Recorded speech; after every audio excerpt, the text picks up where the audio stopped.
Well, folks, what's happening today in the world of showbiz, you might be asking? Well, he's been in a bit of trouble, hasn't he? As old Frank Spencer used to say, Gregg Wallace. Right, well, it's the Gregg Wallace comeback. All the TV work's dried up. He's thinking, what am I going to do for a source of income? I know what I'll do. I'll cook some healthy, tasty treats and I'll flog them to the public, which is what he's done. I believe he had a video out yesterday on that there YouTube. Oh, this day YouTube, I'm on it myself. He had a video out and he's pushing this new range of healthy eating of the frozen variety. Anyway, the meals are £8 a pop, but he's doing a special deal. If you buy 8, you're only paying 60 quid. You're only saving 4 quid, not much of a deal, that is it. Not the old buy one, get one free. I thought to myself, 8 quid a go. I thought, well, they're not going to be knocked out at Iceland, are they? No, you can get frozen meals, anything from about £1 to about £3.50. No, they won't be Iceland bound. They'll be Max and Sparks or Waitrose, somewhere like that. £8 a go. They'll probably only be a little poxy meal for one. Unbelievable. I'm not sure that's going to get off the ground, but then again, you never know. You never know. What else is happening in the world of showbiz? Well, I did read earlier, Parky's left a few quid in his estate. One thing I read said Michael Parkinson leaves 6-figure sum.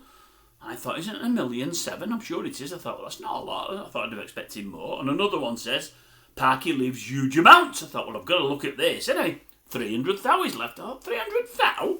He might not have been on our screens much the last few years, but he'd been on them plenty of years there before. And I thought, he must have left more than that. 300,000, Parky? He's worth a lot more than that. I thought his gap will be worth a lot more than that. Then I thought, he'll have been clever. That'll be signed over to boys, I would imagine, a while ago. I would have thought so anyway. 300,000, nothing for Parky. Nothing at all. I was shocked. And, some sad news, folks. Yes, we've got some sad news. Going to end with a bit of sad news. Let me get the bins on, because I can't remember the name. I don't want to get the name wrong. I don't know if you've heard who's died again. Heard another death. Antilly. Antilly's dead at the grand old age of 13. And you might not know him as Antilly. You might know him as Brandy. You probably know him as Brandy. Yeah, Antilly Brandy. Well, say 13. Wait a minute, you don't know him on about, do you? Grand old age of 13. No, it's not old 13. It is in dog years. 13 equates to, if my maths is any good, 91. So he's had a fair old life. It's the old Alsatian that Ricky Gervais used to act with in the old Afterlife series. Yes, she succumbed to old age at the ripe old age of 13 equals 91. Now she's gone. Yes, and I believe Ricky is very, very, very sad, but this is life. Hey, and have you heard the story about Meatloaf? Oh, yeah, true story. It's from Meatloaf. Saved my life. He said, well, he didn't save my life. No, not my life. Let me get this for you because I might forget the guy's name.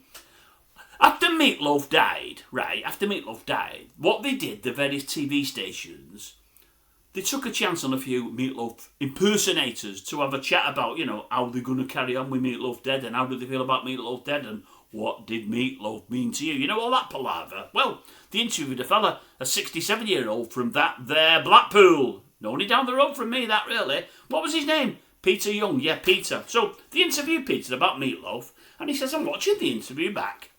And I thought, where's that gap in my tooth come from? I never noticed that before. I didn't know I had that. He said, I thought that looked strange. He said, and without seeing myself on telly, I wouldn't have noticed it. He said, so I went to the dentist and had a look at it. Anyway, he says, turns out I've got, is it fourth, do they call it? Stage 4. I nearly said 4th degree. 3 degrees of a group, aren't they? No, I nearly said 4. Stage 4. Stage 4 cancer of the mouth, he said. Oh, he said, I couldn't believe it. Wasn't very happy. Anyway, they've sorted me out. I'm on road to recovery and I'm all right now, he said. But I credit Meatloaf for saving my life. Because had the TV companies not come round to have a chat with me, I would never have seen that. I would never have followed it up. I would be dead, or brown bread as they say, brown bread. And that's a true story, that one, folks. And I don't think I've got much else to tell you. No, I don't think I have. No, that's it in the world of showbiz. Nothing else is happening other than what I've told you. It's quiet again out there. I keep saying this, you must be getting bored of me keep saying it's quiet, but it is, folks. I can only report what's out there, man. That's all I can do. Can't do no more than that, can I?